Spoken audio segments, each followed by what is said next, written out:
So this is probably going to be the last Type R video I do. I feel like I'm beating a dead horse to death, but I had an opportunity to rebuild a 15-inch, this guy right here.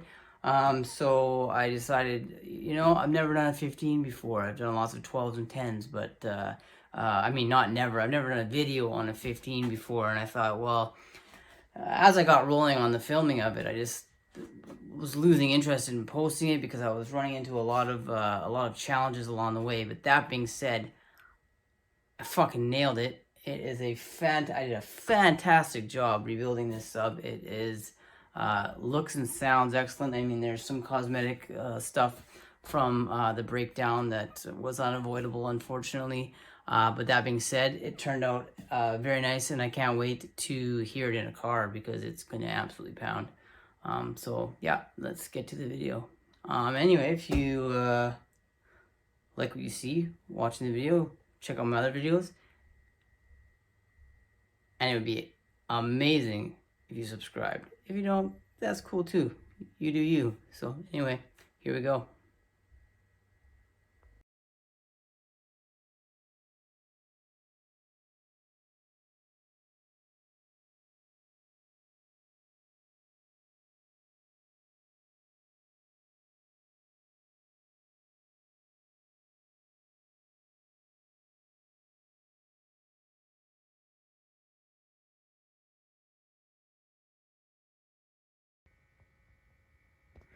So I ran into a bit of a problem while I was dismantling this subwoofer, this Alpine Type R 15-inch. As you can see, the coil slinkied and slid off. I did not know these were double layered with what looks like brass on the outside or something. I don't know, that's weird. It looks like a double layer.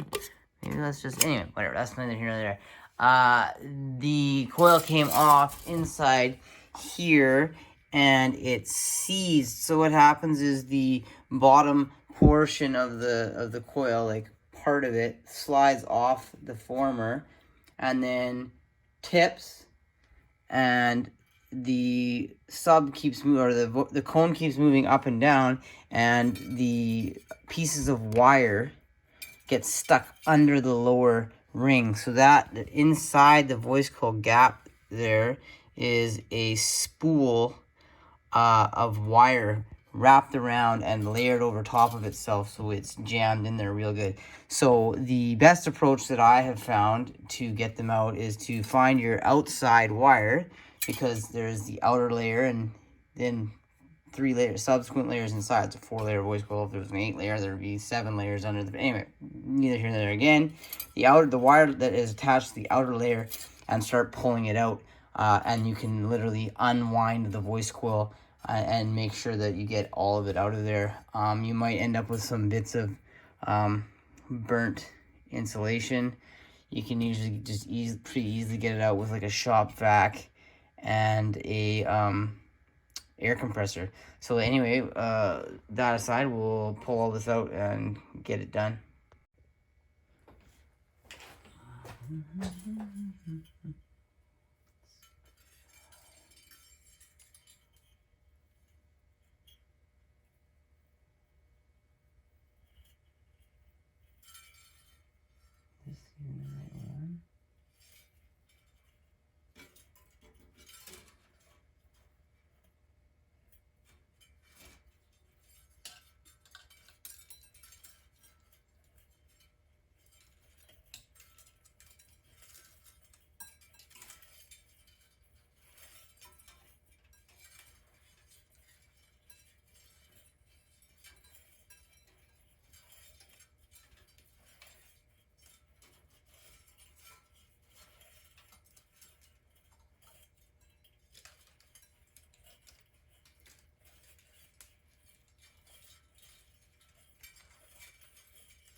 don't.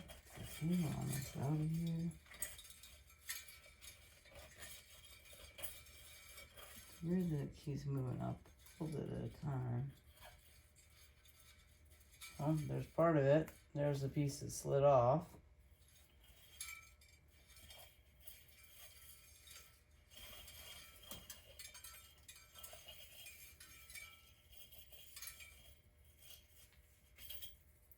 Boom. All out. Beep. Former voice coil garbage pile.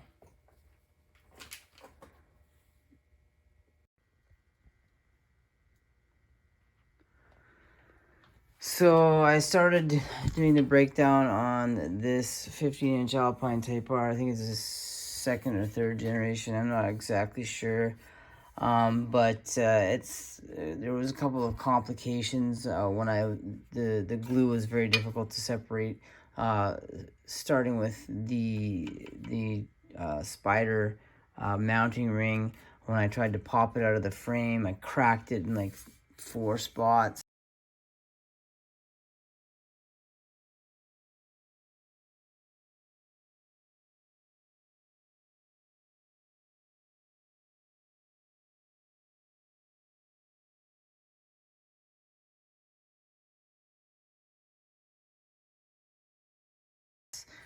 Separating the spiders from here. I can't get these replaced right now. There's nowhere that has them available, but I was able to remove all of the glue, or a very high percentage of the glue, with little to no damage to the spiders themselves. This one hasn't been sort of sanded out. Anyway, so what I'm doing right now is I'm going to be transferring the power from the side pigtails to where the existing leads for the terminal block on the Alpine are. I'm going to use strips of nickel because it will easily go up along the circumference of the voice coil former and underneath the spider to get to where these are, so I can just solder them right into that groove there, and then glue the glue around the perimeter here with CA glue. So that's what I'm doing right now. I'm not going to record the actual doing of it, but we'll take a look at the result when it's all done. So now the leads are connected. I've got 3.1 on this one, and let's see. It's gonna be a bitch, isn't it?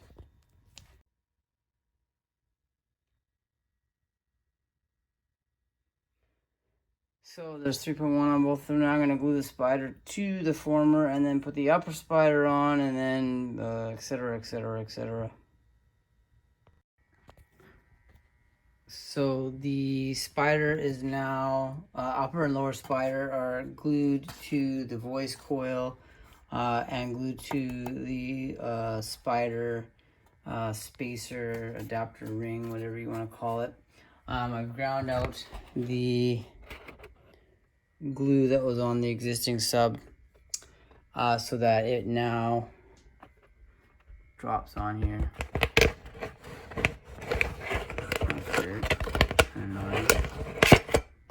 Nice and easy. And what we always need to remember is to line our notches up before gluing our cones for voice coils, because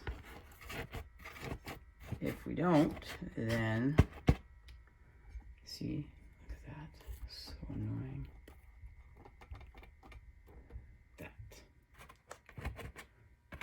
And then once we have it all seated nice and flat, and our voice coil is shimmed nice and straight, so that we know the resting position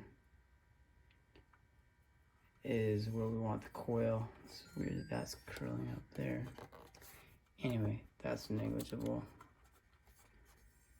We'll glue it in place. I'm thinking about possibly putting some adhesive underneath before I slide the cone on rather than gluing it after, just because getting glue into there is a bit challenging.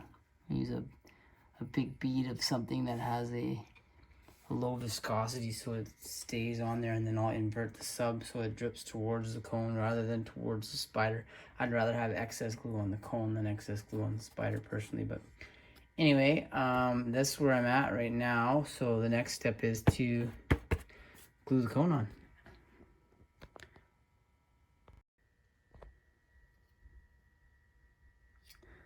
I just finished gluing the cone to the voice coil.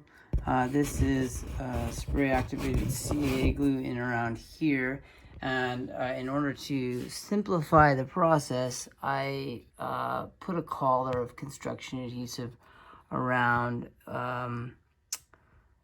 where the cone sits against the spider, so that when I press the cone down, it squeezes the glue out.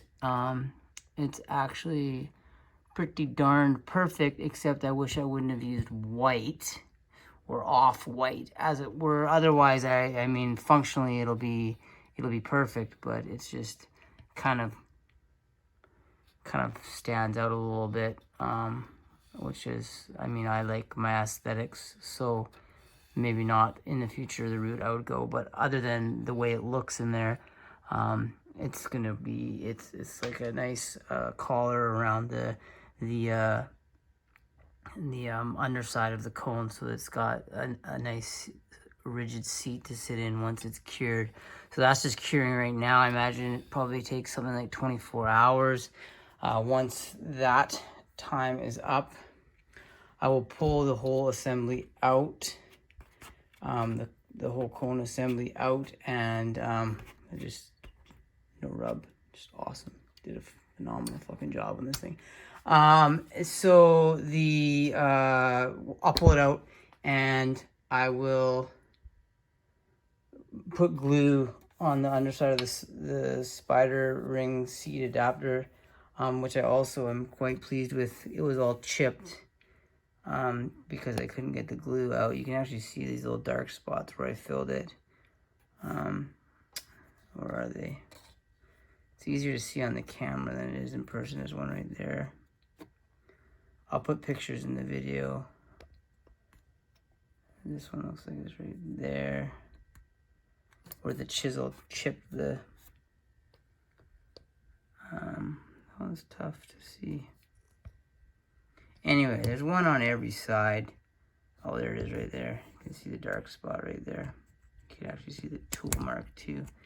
Yeah, so anyway, I patched that. It looks freaking amazing. Really outdid myself on this one. It is phenomenal. I know that the paper looks a little bit rough, but it structurally has no issues. And once I glue the cone, the dust cap back on, which is a little bit of damage, nothing severe, it will look like that. So it'll be returned to its former glory. It will absolutely pound again. Brand new flat wound aluminum voice coil. It's a dual 3.2, so it'll be sitting at about 1.6. And I believe the 1000 watt amp is rated for 2, but I've heard that they're safe to run down to 1.5. It's not going in my car, but this will definitely be happy when it gets back to its owner. Yeah, so like I say, last thing to do, pull the cone out once it's cured, glue the spider seat adapter ring into the basket, put the bolts in, then glue the surround down to the basket. I do that with the shims in, just so I don't shift anything or push it to one side when I'm clamping the surround to the basket. Then glue the dust cap in place and send it. It's going to be awesome. Resurrection, type R for resurrection. It's pretty clever, right? Fucking genius.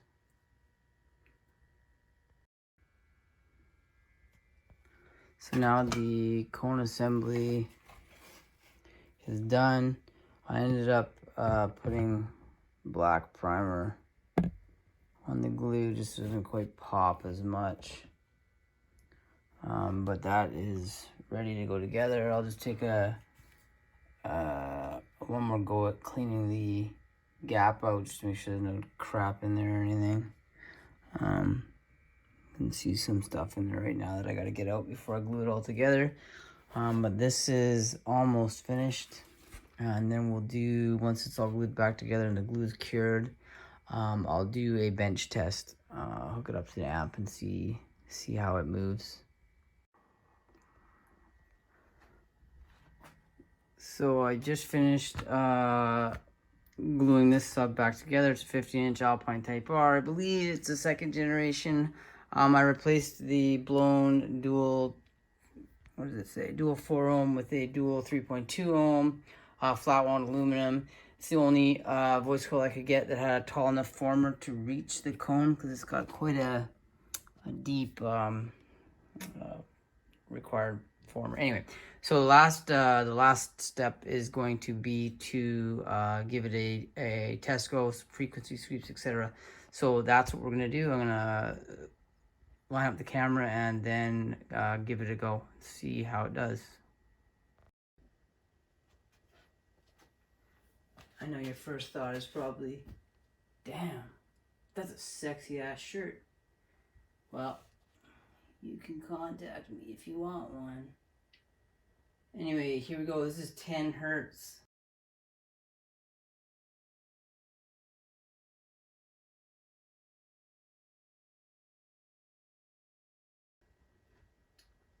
Let's turn up. Okay, 10 hertz. 11, 12. Ooh. That's going to be a bit hard on the bench.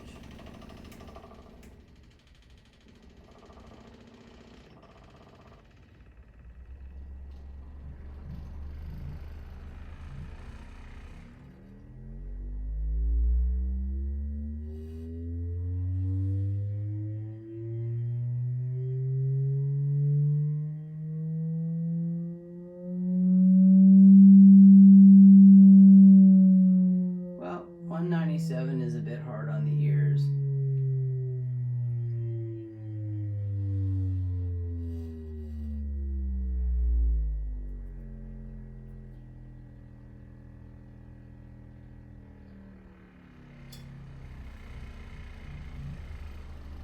Six, 25, 24,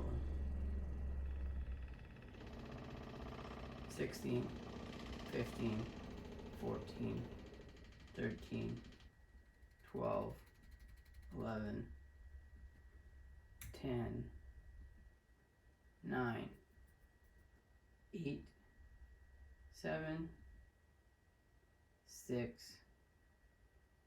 5. I know my amp does not like this.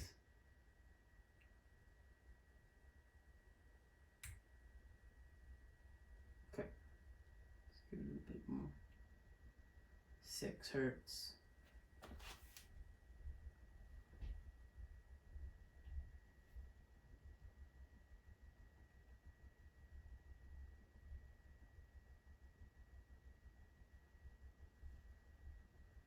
Okay, let's try some music.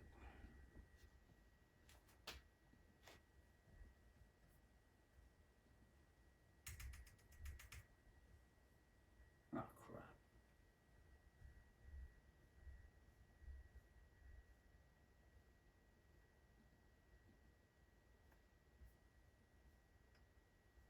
This is just going to be music from the iTunes library.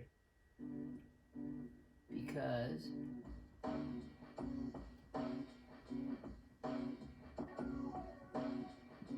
no bass.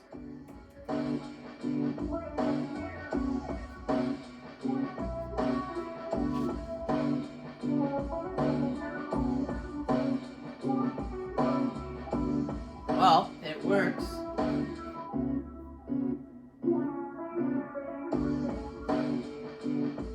Okay. So, well, we know it's definitely working, which is, you know, obviously our goal. And yeah, so that concludes the Alpine Type R 15. Let's get it back to its owner.